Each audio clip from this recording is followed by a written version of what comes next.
He called it an amputation, not a metaphor he reached for lightly, but the only word, he later said, that came close to describing what losing his sister actually felt like. But before that grief came a letter, an angry one, written by her own brother. For nearly 3 decades, the public knew almost nothing about it. Then, on the 15th of May, sitting in a television studio for a special program marking Mental Health Awareness Week, Charles Spencer, Earl Spencer, brother of Diana, Princess of Wales, said something he had never said publicly before. "I wrote her an outraged letter," he admitted, and had a bit of to and fro with her. 6 words that raised far more questions than they answered. What had made him angry enough to write it? What did to and fro actually mean between a brother and the most famous woman in the world? And why, after nearly 30 years of carefully protecting his sister's memory, was he only now choosing to reveal that this letter had ever existed at all? By the end of this video, you'll understand exactly what Charles Spencer said, when he said it, and what it reveals about a relationship the public thought they already understood completely. But to understand why this single admission matters so much, we have to go back. Long before the letter, long before the grief, back to 2 children, growing up together, in a family that was already, quietly, coming apart. Charles Spencer was born in 1964, the youngest child, and the only son of John Spencer, Viscount Althorp, and Frances Shand Kidd. Diana, 3 years older, was the sister closest to him in age. Their childhood, on the surface, had every appearance of privilege. Althorp House, aristocratic lineage stretching back centuries, the kind of upbringing most of Britain could only imagine. But underneath that privilege was instability. Their parents' marriage ended in divorce when Charles was still young, a bitter, publicly scrutinized separation, in an era when divorce among the aristocracy still carried real social weight. Custody battles followed.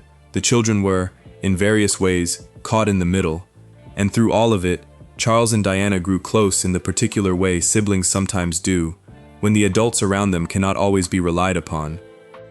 He would later describe their bond using a word he chose very deliberately, not friendship, not simply family. He called it an amputation when it was lost, which tells you in a single word just how deeply attached that limb once was. "You grow up with these people," he said, decades later. "They are your flesh and blood. They're with you forever." That closeness would follow both of them into adulthood, and it would follow Diana into a marriage and a public life that neither of them could ever have fully prepared for. In 1981, Diana married the man who would become King Charles III at Westminster, in front of a television audience estimated in the hundreds of millions. Her brother watched his sister transform, almost overnight, from a shy nursery school assistant into arguably the most photographed woman on earth. And with that transformation came a particular kind of danger that Charles Spencer understood far sooner than most: the press. He has spoken, in later interviews, about feeling an urgency, even as a teenager, to protect his sister from what he called the photographers who were plaguing her. He remembered, vividly, an article written shortly before her death, one he described as really horrendous, written, in his words, by a journalist who no longer seemed to see Diana as a person at all. She was something to make money out of, he said, or whatever. That anger at how his sister was treated by the world around her never fully left him. It was there, unmistakably, in 1997, when Charles Spencer stood at the pulpit of Westminster Abbey at his sister's funeral in front of the royal family and delivered a eulogy that did something almost unheard of. He didn't simply mourn her. He confronted, directly, the press he believed had contributed to her death, in front of the very institutions and individuals watching. It remains, to this day, one of the most quietly explosive moments in modern royal history. So the protectiveness, the anger on her behalf, that part of the story, the public always understood. What they didn't know was that protectiveness had, at some point, turned inward as well, toward Diana herself. That protectiveness, aimed at her for once instead of for her, came out in 6 words, nearly 30 years later. "I I wrote her an outraged letter. Think about what that sentence actually requires you to imagine. Not a phone call, not a private conversation, said and forgotten. A letter. Written down, deliberate, the kind of thing you have to sit with, draft, reconsider, and still choose to send. Charles Spencer didn't offer the date. He didn't reveal what triggered it. He gave the public exactly 6 words, and then moved on to the next question. Which means, for almost 30 years, this letter existed somewhere, unread by anyone outside that immediate circle. A private argument, folded into an envelope, between 2 people the entire world assumed it already understood. Here's what we do know, and what we don't. We know it happened while Diana was alive.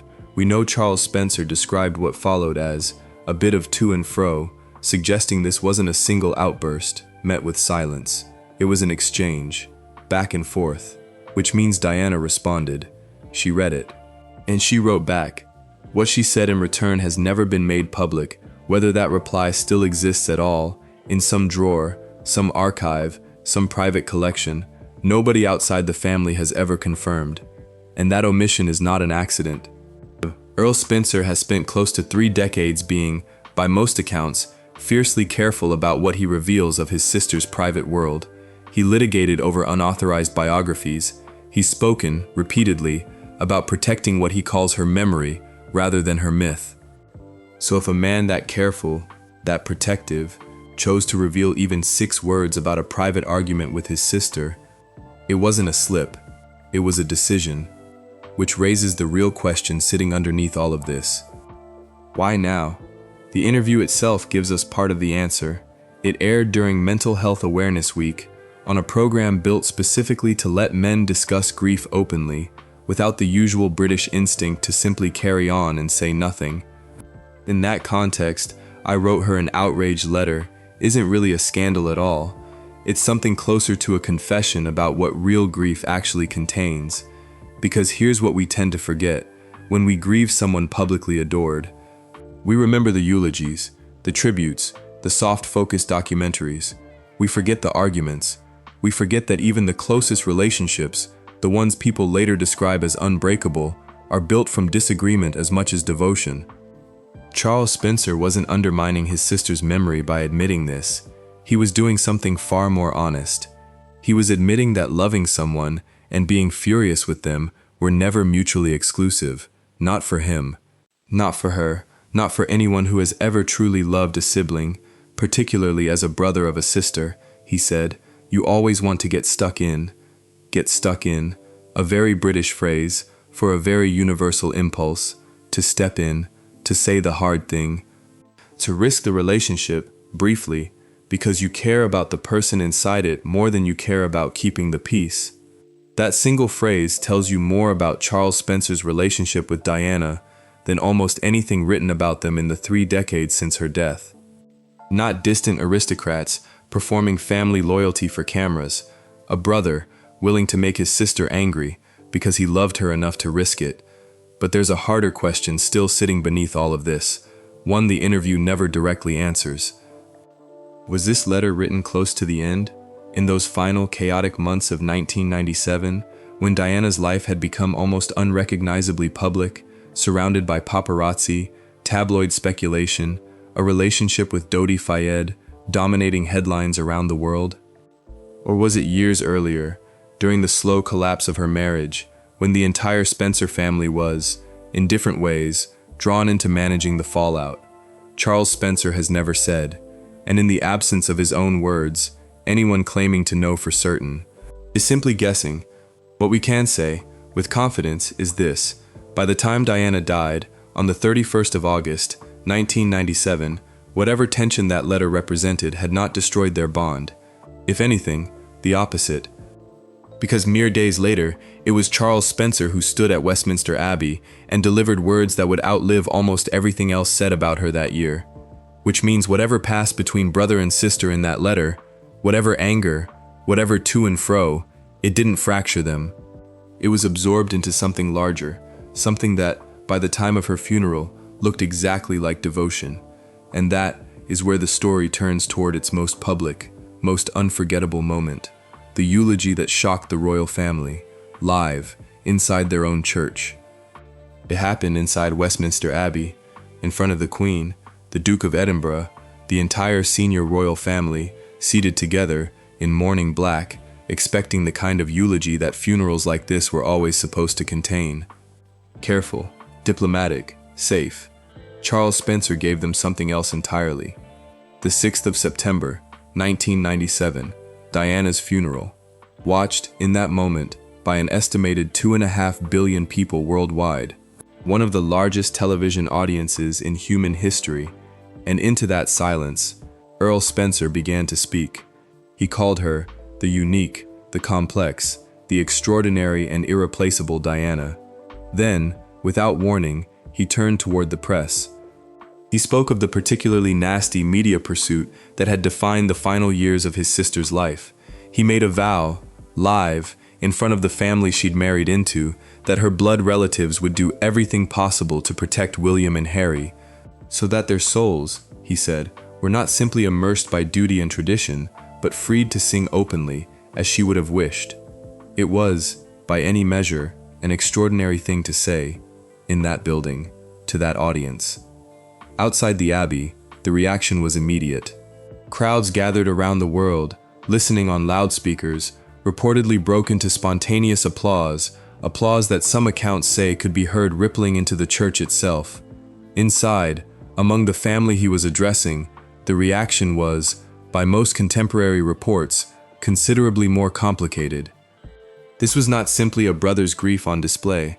This was a direct public reckoning delivered to the institution, and in some readings, to the very people he believed had failed to protect his sister when it mattered most. And here is where that 6-word confession, decades later, suddenly reframes everything, because "I wrote her an outraged letter" is no longer just a private family footnote. It becomes evidence of a pattern, a brother who did not simply mourn Diana, a brother who, when he believed she was being wronged, whether by the press, by her marriage, or perhaps by choices she herself had made, was willing to say so, directly, even if it meant conflict. At her funeral, that instinct had a global stage, and an entire watching world as witness. Years earlier, in that letter, it had only an envelope, and a sister who wrote back. Same instinct, wildly different scale. Which brings us to the third piece of this story, the part almost nobody connects to a decades-old letter at all. Because in 2024, Charles Spencer published a memoir titled A Very Private School. In it, he revealed something he had carried, privately, for most of his life, that he had endured sexual abuse as a child, at boarding school, a trauma he first spoke about to a therapist only after reaching what he later called rock bottom at the age of 42. 17 years after that first admission to a therapist, he chose to make it public. Now hold those two revelations side by side. A childhood marked by trauma he couldn't speak of for decades, and a sibling relationship, his closest, by his own description, that he was still, 30 years after her death, only beginning to describe in full, including its private conflicts. A pattern starts to emerge, not of a man hiding things out of shame, but of a man who has spent his entire adult life deciding, carefully, on his own timeline, exactly when the public is finally ready to hear the parts of his story he once kept locked away. The abuse, revealed at 60, in a memoir. The letter to Diana, revealed the following year, in 6 words, on a program about grief. Neither confession was extracted from him, neither came from a leak, a biographer, or a tabloid investigation. Both came directly from Charles Spencer himself, on his own terms, when he judged the moment and the platform to finally be right, which raises the question this story has been building toward from the very beginning. If it took him decades to reveal a single letter written to his own sister while she was still alive, what else, from those years, has he simply chosen never to tell us at all? That question may never fully be answered. And perhaps that is exactly the point, because here is the truth about Charles Spencer that 30 years of headlines, documentaries, and royal commentary have consistently missed. He was never simply Diana's brother, a supporting character in someone else's story, wheeled out for funerals and anniversaries. He was, from childhood onward, The one person who knew her before the crown, before the cameras, before the entire world decided it owned a piece of her. He knew her as a sister who could make him furious enough to write a letter, and he knew her as a sister he loved enough to write it anyway, rather than simply let the anger sit in silence. That is not the language of distant aristocracy. That is the language of real family, complicated, imperfect, fiercely loyal, even in disagreement. So what do we actually know when we strip away the speculation? We know Charles Spencer wrote his sister an angry letter at some point during her life. We know she wrote back. We know that whatever passed between them in that exchange did not break their bond, because when it mattered most, he stood in front of 2.5 billion people and defended her, without hesitation. We know he waited nearly 3 decades to reveal even that the letter existed. And we know why. Not scandal, not a hidden family rift the palace tried to bury. Simply privacy, the kind of privacy a brother extends to a sister, even after she belongs to the whole world, even after her death, even when the public has spent 30 years believing they already know every detail of her story. They didn't. Not this one. Because grief, real grief, the kind Charles Spencer described as an amputation, is never made of soft focus memories alone. It is made of arguments never fully resolved, of letters written in anger and answered anyway, of the particular ache of loving someone enough to risk their fury, because staying silent felt like the greater betrayal. Diana, Princess of Wales, has been gone for nearly 30 years. And still, in 2026, on a television program about grief, her brother found 6 new words to describe her with.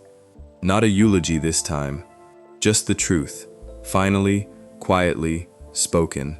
If you've made it this far, hit that subscribe button and turn on the bell for Royal Talks TV.